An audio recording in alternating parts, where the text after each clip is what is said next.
don't really want to get into drugs that much, but like DMT and ayahuasca, it's opening a portal, I think. I think people aren't really aware of what, oh, just come take this drug for fun. It's like you're opening, when I was younger, I experimented with some drugs and stuff. Oh, you're hallucinating. When you mess around with that, I think you're like getting opened up to like a real world that's right there. It didn't feel like no hallucination. That's why some people get a little dingy after they get these things. People, they'll call them like machine elves, but machine elf, demon, angel. So sometimes these machine elves are evil, sometimes they're good. It's like, I don't know. It seems a little, feels like something might be out there. Maybe it's some crazy drug experience, maybe not. I don't know. Well, I mean, thousands of generations of our ancestors developed a science as to how one would approach those spirits. Shamans over tens of thousands of years in Siberia learned how to use some of these substances to approach specific kinds of beings in specific states of minds after going through specific preparation. It's set and setting, but it goes very far. serious. People just going, oh, it takes some ayahuasca. It's the seriousness of what. For the seriousness, I think people have no idea what they're doing. Like they're unlocking some demons, or who knows what they're unlocking. Yeah, some people it helps though. Some people think it helps though, and some people it destroys. Yeah. Some people have permanent schizophrenic breaks as a result. So I say leave it to the shamans. Ordinary people should not be experimenting with any of that. There's a lot of bad shamans too now because it's gotten so popular. So these shamans are going down there taking bad at people. So right. I'll do a little research and do that into your shaman too. Right. Yeah, I don't mean the modern notion of shaman. I mean serious people, wise men. No, that's some very serious stuff. People just be playing around with. A couple more questions, we'll wrap up. Sure. How do you feel about like international policy? I mean, it's not really connected to your land, but like international policy, like all the wars, and you think America should be trying to be world police or more isolationist, or? I am very in favor of American influence because I think we're the most benevolent influence the world has ever seen. We are a world empire implicitly, and we're the most hands-off world empire there's been. But we're spreading this kind of pernicious cultural influence which stems from our self-hate.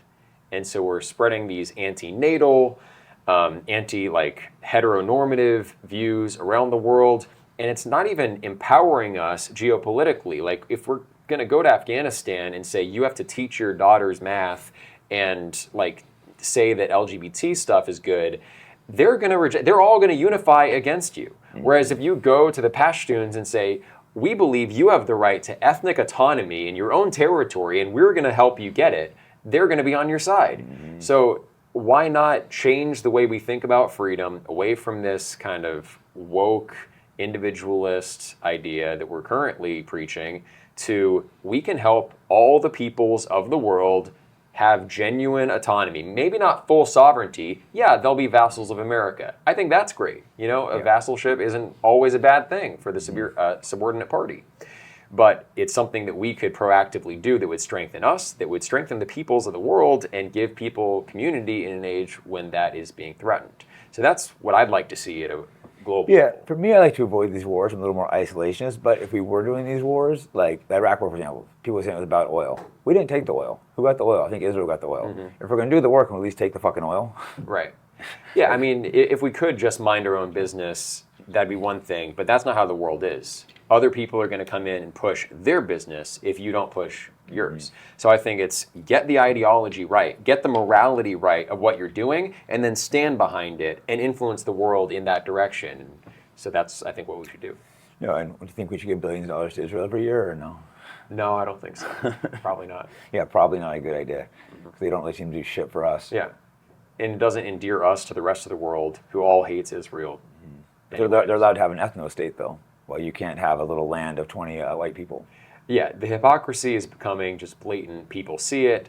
Hopefully there's some kind of wake-up call. I don't know what's going to happen to make these people reevaluate themselves, but it's going to be forced on them from the outside if they don't do it themselves. It's going to have to be forced. I don't think they're going to self-reflect. Like, I keep thinking they're going to step back, but instead they attack you for having their own land.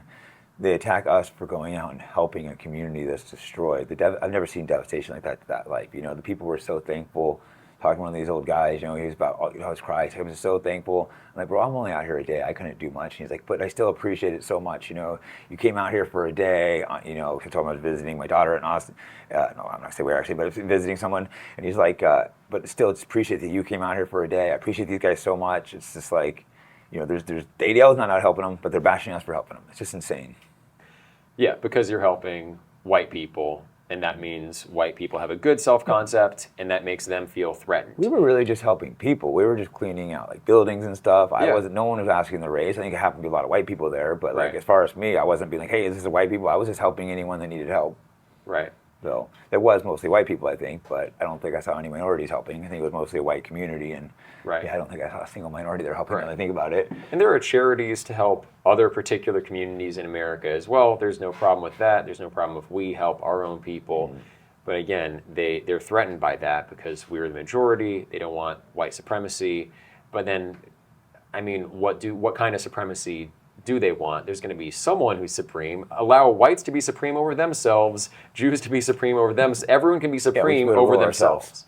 Yeah, as you know, I have a ton going on today, so I'm going to wrap the interview up a little earlier than I would like to. But a few last things, like first off, where can people find you? Where can they help? Where could they like join? Like, what can people do? Sure, you can join Return to the Land at returntotheland.org. You don't have to actually move to a physical community to join. We're trying to have projects all around the country, and you can join anonymously.